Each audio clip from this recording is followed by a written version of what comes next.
site web. OK, donc il y a l'enregistrement qui marche, très bien.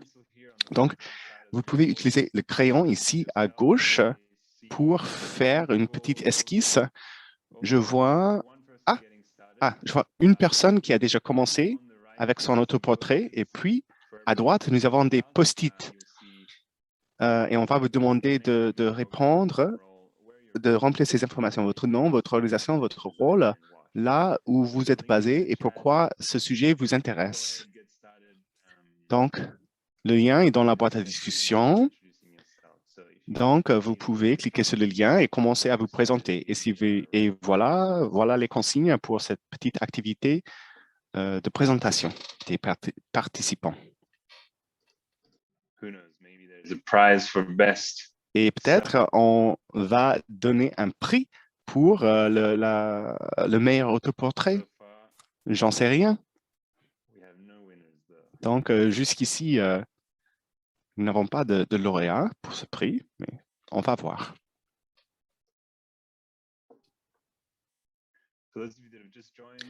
Pour ceux qui viennent d'arriver dans la réunion, encore une fois, on va vous demander de sélectionner une langue d'interprétation et l'anglais et le français sont disponibles aujourd'hui.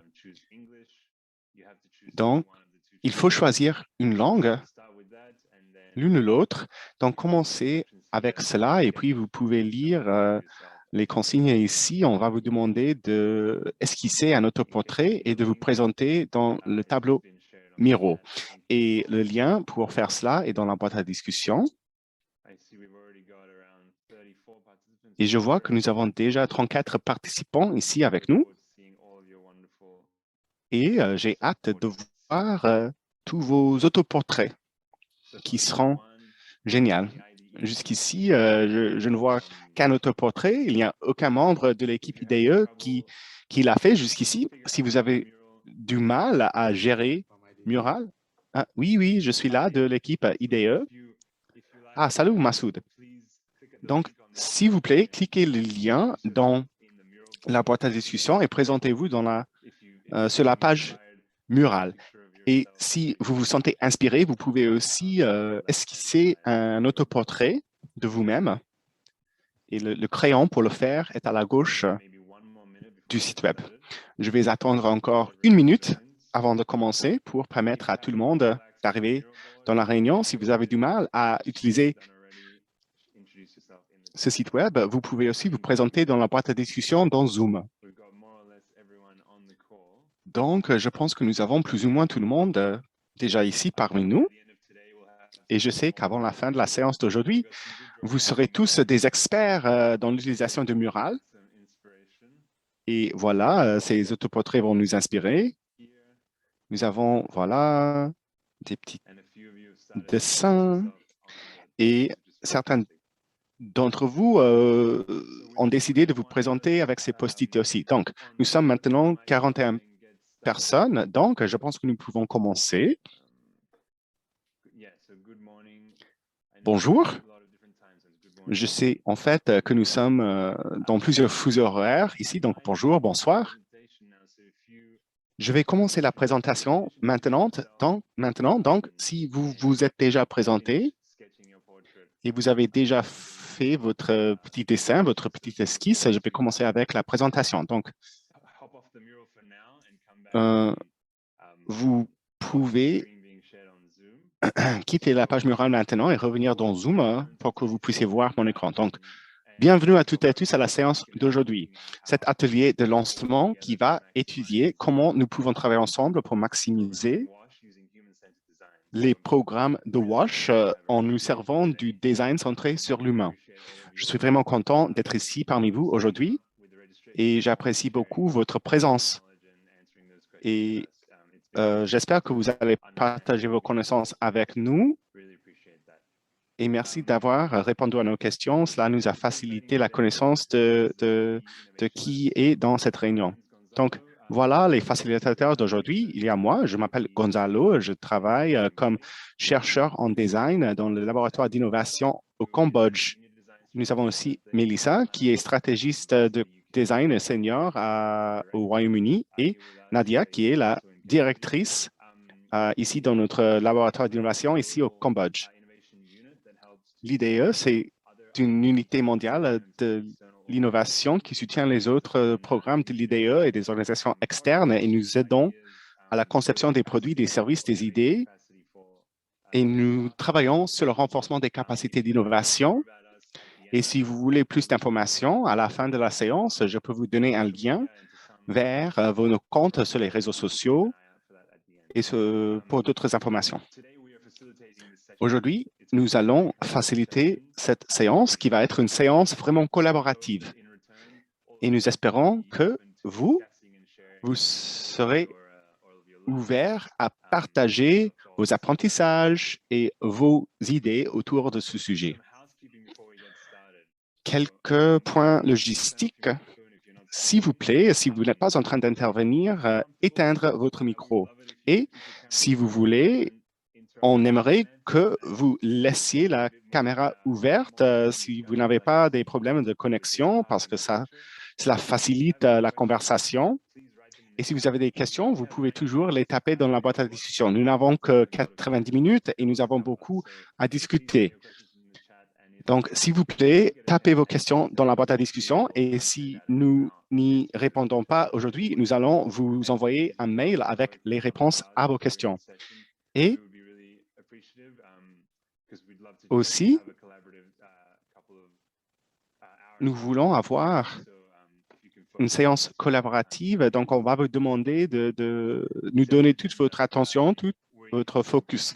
Donc, l'ordre du jour pour aujourd'hui, nous allons commencer avec on va se présenter, je vais vous présenter un peu notre organisation et quelques informations de fond, mais encore une fois, notre temps est limité et j'aimerais davantage parler de l'aspect de la co-création et du design.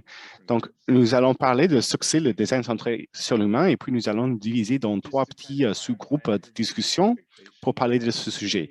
Pour clarifier un peu les attentes, aujourd'hui, c'est une séance pour partager les avantages du design centré sur l'humain, surtout dans le domaine du WASH, et nous allons apprendre en faisant, et nous allons apprendre des uns des autres, et nous serons ouverts à partager sur les obstacles et les éléments de facilitation par rapport à l'innovation dans notre travail. Nous ne sommes pas là pour vous donner un certificat ou pour vous enseigner tout le processus du design centré sur l'humain. Nous pouvons faire cela, nous offrons ce genre d'atelier comme service, mais étant donné que nous n'avons que 90 minutes, ce n'est pas possible aujourd'hui. Et aussi, ce n'est pas un webinaire où vous pouvez juste écouter sans participer. La séance va être participatoire. Donc, voilà, je voulais juste clarifier ces attentes, toutes les attentes que nous avons pour cette réunion. Pourquoi sommes-nous là aujourd'hui? Un peu d'informations de fond. Nous savons que les programmes de WASH connaissent déjà de bons résultats et ces projets sont déjà très innovateurs, mais nous pouvons toujours innover davantage. Et on peut faire cela en appliquant le design centré sur l'humain. En 2020, l'IDE a piloté un outil de HC2 qui s'appelait la cartographie des possibilités d'assainissement avec nos partenaires de ProWash. Et nos partenaires voulaient apprendre et créer et partager d'autres possibilités. Et surtout, on voulait apprendre à mettre ces possibilités en œuvre. Donc, pour capitaliser sur les réussites de l'année dernière, nous continuons sur ce sujet de ProWash. Et aujourd'hui, c'est la première étape dans la co-création de cette ressource avec vous. Donc, vous êtes les premiers innovateurs, nos premiers collaborateurs sur l'amélioration de cette ressource. Donc, est-ce que vous pouvez, maintenant que vous savez un tout petit peu ce que c'est cette ressource, est-ce que vous pouvez nous mettre dans la boîte à discussion? Pour vous, quels sont les avantages d'une telle approche dans votre travail? Et vous pouvez répondre dans la boîte à discussion et nous allons revoir tout cela après la séance. Donc, c'est quoi l'objectif de cette ressource d'apprentissage? Nous voulons que le HC2, le design centré sur l'humain, devienne plus passionnant et plus facile à utiliser pour les pratiquants. Et nous allons faire cela en créant une ressource d'apprentissage sur Internet disponible en anglais et en français. Et nous voulons que cette ressource fournisse un accès à la demande aux aux formations, aux ressources, aux entretiens avec les experts et à des guides d'utilisateurs pour utiliser le HC2 dans un cycle de projet WASH. Et maintenant, je vais vous présenter ce que c'est le design centré sur l'humain. Donc, j'ai vu beaucoup de bonnes réponses dans l'enquête. Donc, nous voulions commencer en partageant quelques réponses que vous avez partagées avec nous sur la définition du HCD. Donc, voilà quelques réponses. Le HCD, c'est une méthodologie de design qualitative qui maximise l'adoption, la durabilité et la capacité de mettre à une échelle supérieure une solution basée sur un marché. C'est une approche qui peut aider à la création des solutions novatrices qui répondent aux besoins des utilisateurs. Et le HCD, c'est un processus de co-création et de concertation avec des groupes cibles clés. Et nous sommes tout à fait d'accord avec ces réponses. Ce sont de très bonnes réponses. Et nous voulions aussi partager notre propre définition avec vous. C'est à peu près la même chose, mais voilà.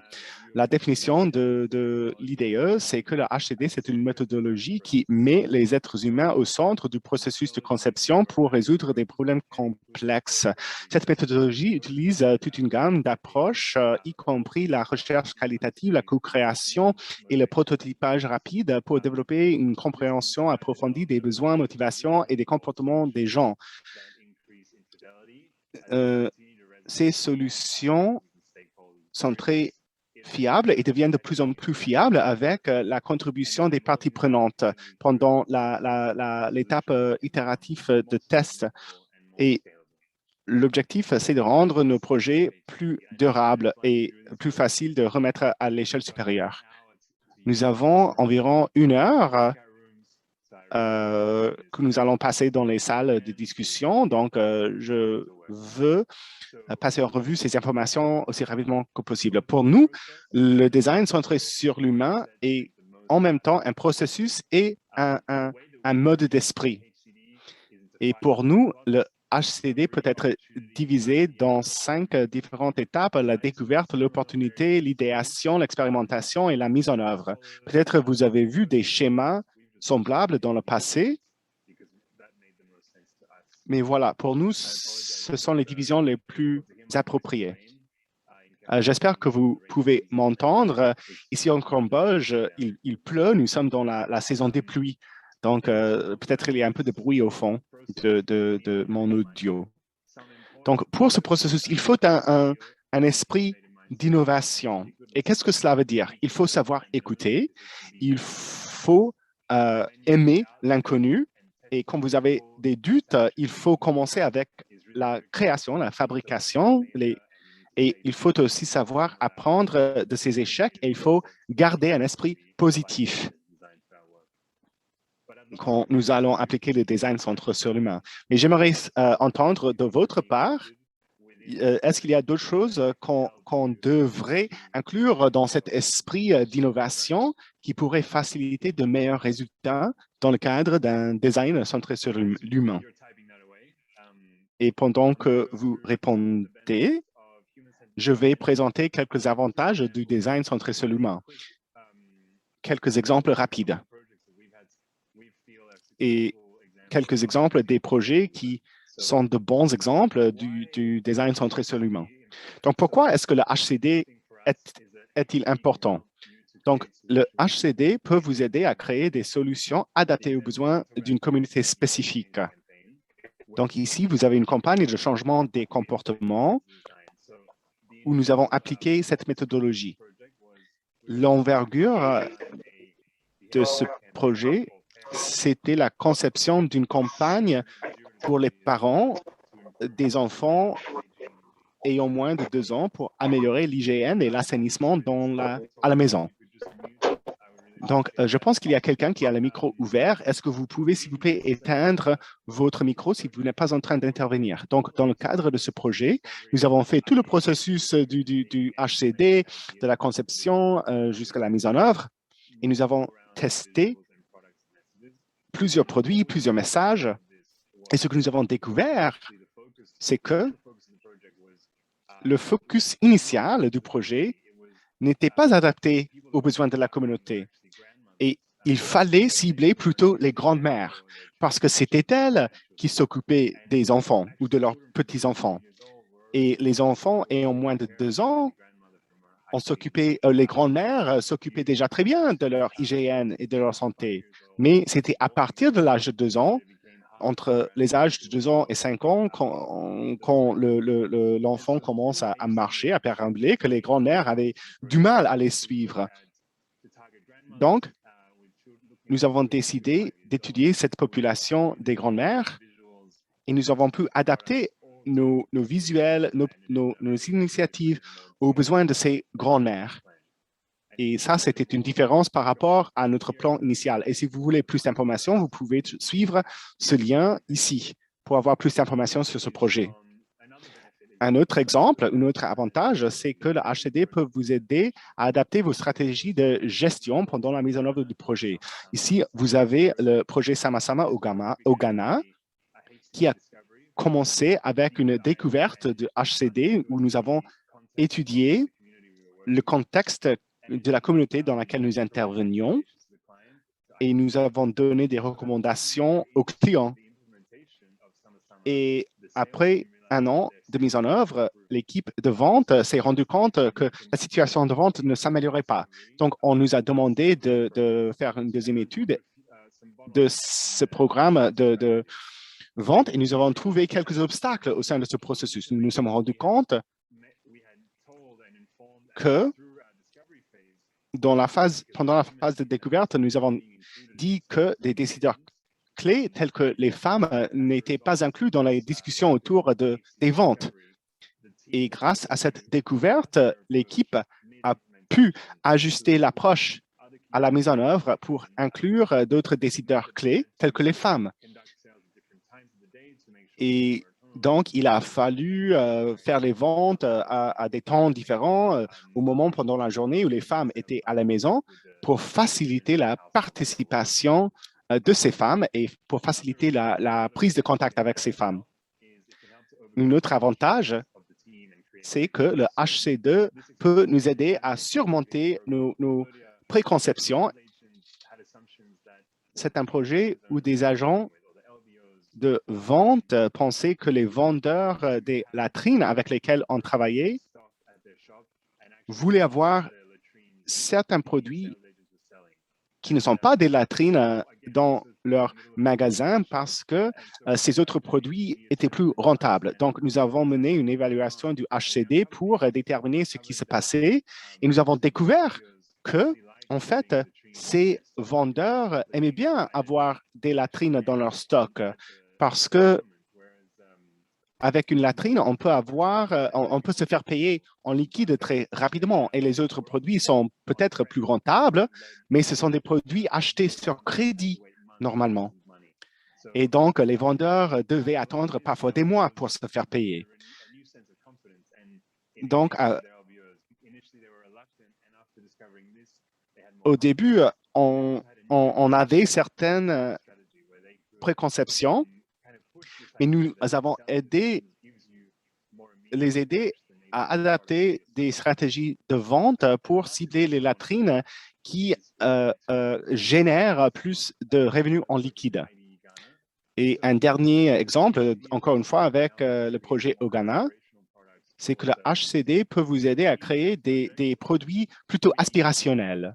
Donc, dans le cadre de ce projet, avec le prototypage et le testing que nous avons fait avec la communauté pour identifier la meilleure modèle de latrine, nous avons pu créer un produit plutôt aspirationnel. Donc, nous avons testé des produits différents et avec des couleurs différentes, utilisant de différents matériaux, l'aluminium, le béton, le bois. Nous les avons peints avec des couleurs différentes. Nous avons testé des fonctionnalités différentes à l'intérieur de la latrine. Et la communauté a pu décider laquelle était leur latrine préférée. Et dans ce processus, nous avons découvert des préférences locales.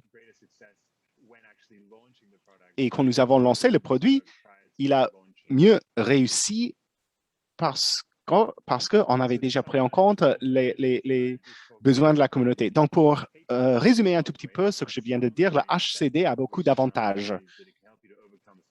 Il nous aide à éviter les préconceptions, à identifier les causes profondes d'un problème, à surmonter des obstacles, à créer des solutions adaptées à la communauté, à ne pas gaspiller de l'argent ou du temps sur des idées qui ne vont pas marcher, à adapter des stratégies de gestion et aussi à la découverte des déclencheurs pour le changement du comportement, entre autres.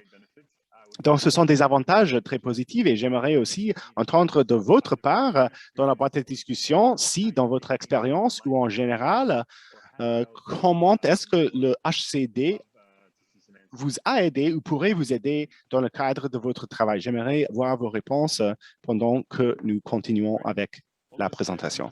Très bien. OK. Il n'y a que 3 minutes qui me restent. Je suis presque à la fin de ma présentation et puis nous pouvons commencer les séances de discussion.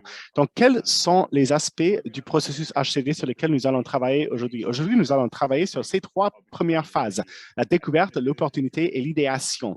Nous allons faire cela en collaborant sur plusieurs activités. L'équipe IDE va vous poser des questions pendant tout au long du processus et nous allons avoir une discussion ouverte, mais faute de temps et faute de bande passante, nous allons parler seulement de ces 3 premières phases. Et nous espérons que, en suivant ce processus, vous allez beaucoup apprendre et nous voulons aussi apprendre de votre part. Ce sont vous les experts WASH. Donc, on aimerait aussi entendre de votre part autant que possible. Un dernier rappel, nous utilisons Mural. On a déjà partagé une vidéo avec ceux qui se sont inscrits. J'espère que vous avez pu la visionner. Sinon, si c'est la première fois que vous utilisez Mural, quand vous vous inscrivez, vous allez voir cet écran-ci. Et voilà quelques fonctionnalités importantes. Si vous cliquez sur cette icône-ci, on peut ajouter du texte comme des petits post-it qui vont peut-être être utiles pendant cette séance. Ici, on peut ajouter des formes. Si vous voulez ajouter un carré ou un cercle, on peut aussi ajouter des icônes et vous pouvez dessiner. Peut-être on ne va pas utiliser cet outil aujourd'hui, mais on ne sait jamais. Donc, voilà les outils que je voulais mettre en exergue. Et si vous faites un clic double sur la mural, cela va ajouter un post-it ou si vous voulez ajouter du texte à un post-it existant, vous cliquez là-dessus simplement. Vous pouvez vous déplacer en cliquant sur cette icône-ci et vous pouvez utiliser ces deux boutons pour augmenter ou réduire la taille de la police. Donc, le moment est venu pour la remue-ménage et pour les activités. Donc, avant de nous y plonger, nous avons maintenant 1 heure et je vais être très strict avec le temps et avec l'horloge parce que notre temps est limité. Donc, même si nous n'arrivons pas à capturer tout ce qu'on a à dire, ce n'est pas un problème. Nous pouvons toujours faire le suivi plus tard. Je sais qu'il y a beaucoup d'entre vous qui ont déjà exprimé leur intérêt dans des séances de suivi et nous apprécions beaucoup votre intérêt. Donc, si nous n'arrivons pas à la fin de notre travail aujourd'hui, peut-être nous allons pouvoir nous organiser dans des groupes plus petits à l'avenir. Mais voilà, nous allons maintenant faire la remue-ménage et partager nos avis et nos pensées sur Mural pour avoir toutes nos idées sur une seule page. Donc, je vais partager le lien Mural encore une fois, et puis on va se diviser dans 3 sous-groupes, 2 groupes anglophones et un groupe francophone. Donc, on va vous diviser entre ces groupes, et une fois que vous êtes là, un des facilitateurs va vous aider à naviguer la page Mural. Et quand nous revenons dans la séance plénière, à la fin, il va falloir résélectionner votre langue d'interprétation parce que ces options ne persistent pas après l'utilisation des salles parallèles. Donc, et aussi, si vous avez des problèmes, vous pouvez toujours nous le dire. nous, l'équipe d'IDE, mais pour le moment, Nicole, je vais vous demander de nous diviser en petits sous-groupes parallèles et chaque facilitateur va vous expliquer chaque section. Donc, à tout à l'heure. Alors.